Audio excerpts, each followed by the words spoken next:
certain things in America that can be unforeseen, but we have a problem in America that was foretold. Thomas Jefferson said, "The great object of my fear is the federal judiciary." He said, "That body like gravity, ever acting with noiseless foot, gaining ground step by step, and holding what it gains, is engulfing insidiously the special governments into the jaws of that which feeds them." He warned us that the federal government would become as venal and oppressive as the government from which we separated because of the federal judiciary. There is this deception that is overtaking America. An idea implanted in the psyche of the people that we are not allowed to question federal judges. That is destructive to the liberty of the people. That is contrary to the foundation of America, and that is contrary to the Constitution of the United States. Article 3, Section 1, Clause 2 reads, "Judges both of the supreme and inferior courts shall hold their offices during good behavior." We are to question their behavior. Their behavior is the term of their employment. And yet we have federal judges who act so far outside those terms that to say it was bad behavior would be a gross understatement. For example, you have Gloria Navarro in Nevada during the Bundy standoff trial, who has barred defendants from discussing why they traveled thousands of miles to join the protesters at Bundy Ranch. She did not allow the defendants themselves to testify about the perceived abuses of federal authority during the cattle roundup that motivated them. The defendants are not allowed to even mention their motivations. Navarro restricted the defendants from raising constitutional arguments or mounting any defense based on their right to freedom of speech, right to peaceably assemble, or their right to keep and bear arms. Navarro said the Constitution is not applicable in her courtroom. She took an oath to defend, support, and defend the Constitution of the United States without hesitation or mental reservation. And now she declares it's not available in her courtroom. Anna Brown from Oregon, the same type of case, flat out blocked any portion of the Constitution to be read or recited in her courtroom. And she routinely changed the rules and the instructions to the juries in midstream just to manipulate the case so she could get the outcome she wanted. This is gross and egregious behavior. But there's a victory in here. Because you see, the juries of both of these judges saw what was happening in the courtroom and delivered a not guilty verdict for these defendants. Let me tell you something. This not guilty verdict was not just a not guilty verdict for the defendants. It was a guilty verdict for these judges.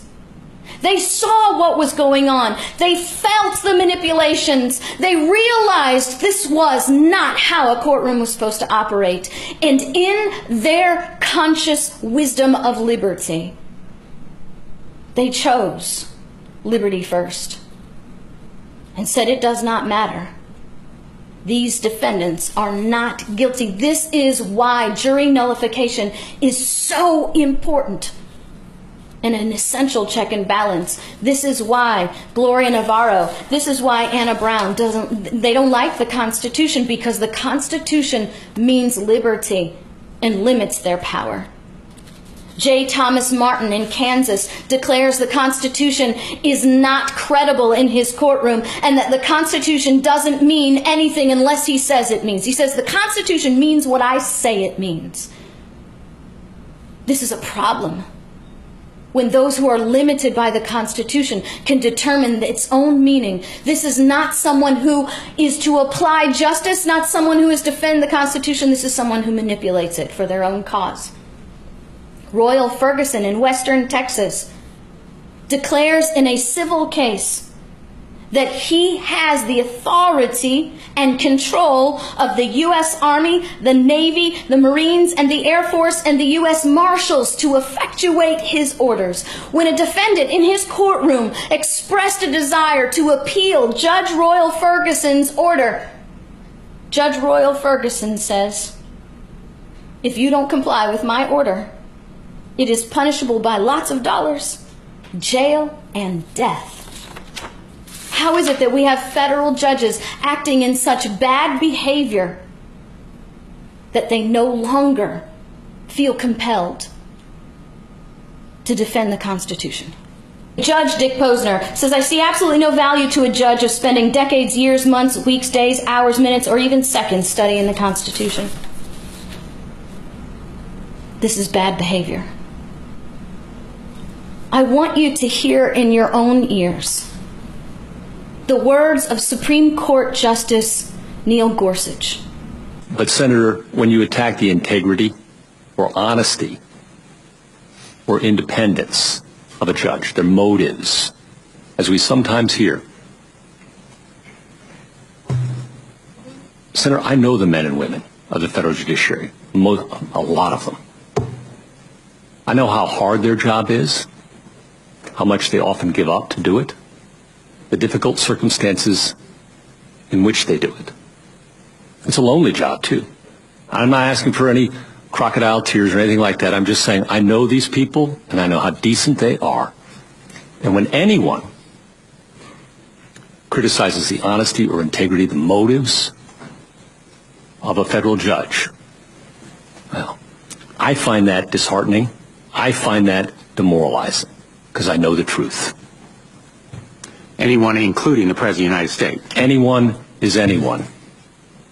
Because no person is above the law, including the President of the United States. That's right, Senator. Of Supreme Court Justice Neil Gorsuch, who shockingly declares that it is demoralizing, he says, to criticize the intentions, motivations, or honesty of a federal judge. He even makes the implication that to question a federal judge's intentions, motivations, or honesty is an unlawful act. No, Mr. Gorsuch. Questioning the intention, the morality, and the honesty of a judge is not an immoral act.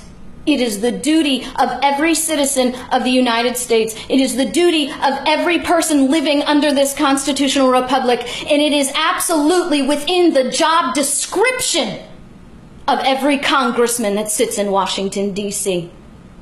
These judges hold their positions based on good behavior alone. How do you judge their good behavior? But by judging their intentions, their morality, and their honesty. When we eliminate the possibility of even criticizing a judge, then we establish, through error, deception, and distortion, that these judges do not have their appointments based on good behavior, but lifetime appointments. We need to start upholding the Constitution as people. We need to start demanding that we question, not questioning the questioning of a judge, but demanding the questioning of a judge. The Constitution requires us to question a judge, and we need to hold suspect anyone, regardless of political party or ideology. We need to hold suspect any person who denies us our right to question a judge and remove them for bad behavior. America will become as venal and oppressive as a totalitarian kingdom if we do not wake up, follow the Constitution, and start questioning these federal judges. Whether you be the plumber down the street or the President of the United States, you have a duty and an obligation to question the intentions, the motivations, and the honesty of a federal judge. It's their only term of employment.